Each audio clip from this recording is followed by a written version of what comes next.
Tidiane, bonsoir. Bonsoir. Comment allez-vous? Très bien, merci. Je vais bien, comme le PDCI d'ailleurs. Le 9 avril 2025, donc le PDCI célèbre ses 79 ans. C'est un parti dynamique et en pleine forme, comme moi son président. Si vous permettez, le fait majeur du bureau politique, c'était de déterminer la date de la convention qui va désigner le candidat du PDCI à l'élection présidentielle. Et ça c'est fait, et bien fait. Ma philosophie, c'est vraiment le travail en équipe. Ce que je fais depuis 15 mois que j'ai été élu, c'est bâtir une équipe. Bâtir une équipe solide, solidaire. Ce n'est pas par hasard que j'ai pris tous ensemble comme slogan. Moi, j'ai été heureux du déroulement des choses à Yamoussoukro parce que je n'ai pas pu, pour des raisons diverses, me rendre à Yamoussoukro ce jour-là. Mais tout s'est très bien passé. Je crois que on mesure la qualité d'un leader à ce qui se passe quand il n'est pas là. Alors, Tidiane, depuis plusieurs sorties, des interviews, que ce soit sur des médias nationaux, internationaux, on vous voit ressortir beaucoup de chiffres. Et à chaque fois, ces chiffres défraient beaucoup de chroniques, de controverses. Certains, du coup, doutent de la véracité de ces chiffres. Alors, qu'est-ce que vous pouvez nous en dire aujourd'hui? Bon, c'est peut-être un défaut dû à ma formation, mais vraiment, on m'a enseigné que pour prendre de bonnes décisions, il faut partir de données qui sont réelles et qui sont exactes. Donc, c'est vrai que je cite des chiffres, mais prenons l'espérance de vie. Si vous prenez un moteur de recherche, je ne veux pas faire de publicité, mais moi, j'utilise beaucoup Google. Vous allez sur Google, vous mettez espérance de vie, Côte d'Ivoire, Banque mondiale. Ce qui vient rapidement à l'écran, c'est ce que j'ai ici sous les yeux. Ce sont les chiffres de la Banque mondiale que je vais me permettre de vous lire. Côte d'Ivoire, 2022, c'est les dernières données disponibles, les plus récentes. 2022, 59 ans. Il se trouve que c'est le chiffre. Et c'est ce que vous avez annoncé, du coup, il y a quelques Alors, je semaines. descends, j'ai cité le Sénégal. Ouais.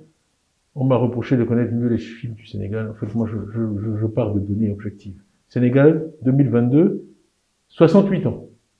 Qui est également le chiffre que j'ai mis. Chacun peut se rendre sur Internet. Donc, ce que je dis simplement à travers cet exemple, c'est qu'à chaque fois que je cite un chiffre, je cite ma source, je cite l'année, de façon à ce que ce soit vérifiable. Je laisse à chacun l'appréciation des commentaires qui ont été faits sur les chiffres que j'ai donnés. Ce sont des chiffres officiels de la Banque mondiale. Et si je veux, juste pour regarder un peu, 59 ans en Côte d'Ivoire, Libéria, 61 ans, Madagascar, 65 ans, je prends là des chiffres au hasard.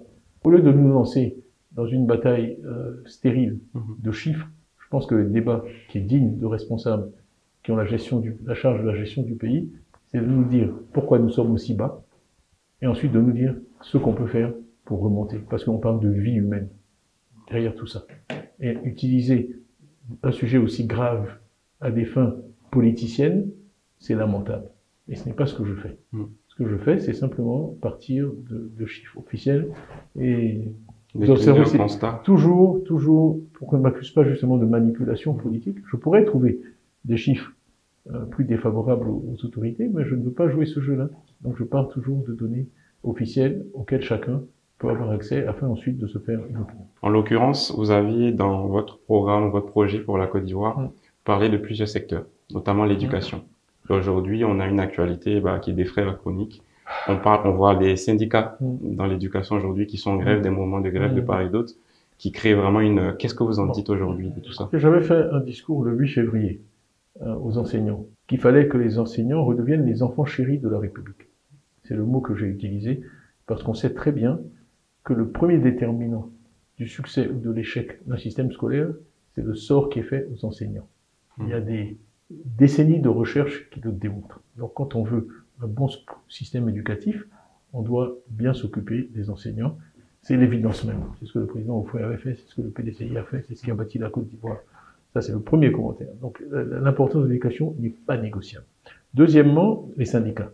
Les syndicats sont dans la société un corps intermédiaire absolument essentiel. Peut-être c'est l'expérience du privé, mais quand on est dans le privé, quand on est dans l'entreprise, on sait très bien qu'on ne peut pas, on peut arriver à rien sans travailler avec les syndicats. Quand j'étais au BNET, il y avait 3 syndicats. J'ai travaillé en harmonie avec eux, alors qu'ils avaient été très opposés aux directions précédentes. Et c'est avec eux qu'on a fait la mise en place de la retraite, du plan retraite du BNET. C'est eux qui ont négocié avec les compagnies d'assurance avec moi.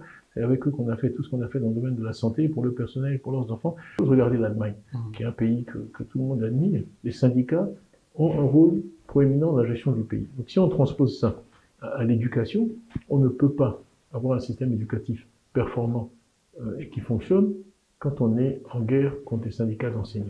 Ce sont les enseignants qui enseignent.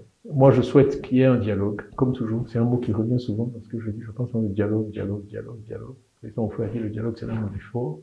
Hein, de toute façon, on finit toujours par dialoguer. Alors pourquoi aller dans la violence? Et enfin, il y a un problème de liberté fondamentale derrière tout ça, qui est que le droit d'association, il est inscrit dans la Constitution, de même que la liberté d'expression. Et là, ce sont des droits fondamentaux avec lesquels on ne doit pas jouer. Donc est-ce à dire que toutes les grèves qu'il y a en ce moment, pour vous, c'est normal? C'est pas normal, parce que dans l'idéal, si le dialogue se passe bien et qu'on travaille en bonne intelligence, il ne doit pas y avoir de grève.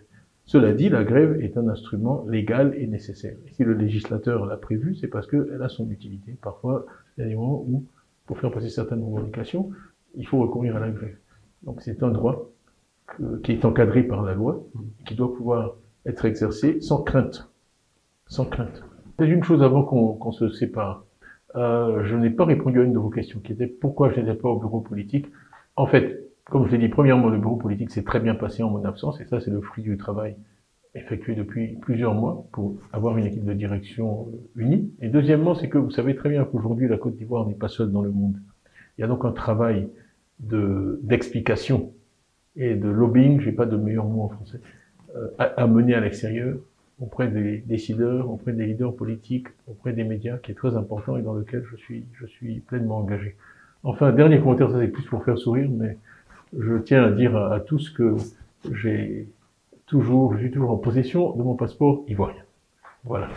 Maintenant, pour finir, nous fêterons, si Dieu le veut, les 80 ans du PDCI en 2026, le 9 avril 2026. Donc j'espère vraiment que nous aurons l'occasion de célébrer ce 80e anniversaire dans la joie, et je pense que tout le monde sait ce que je veux dire.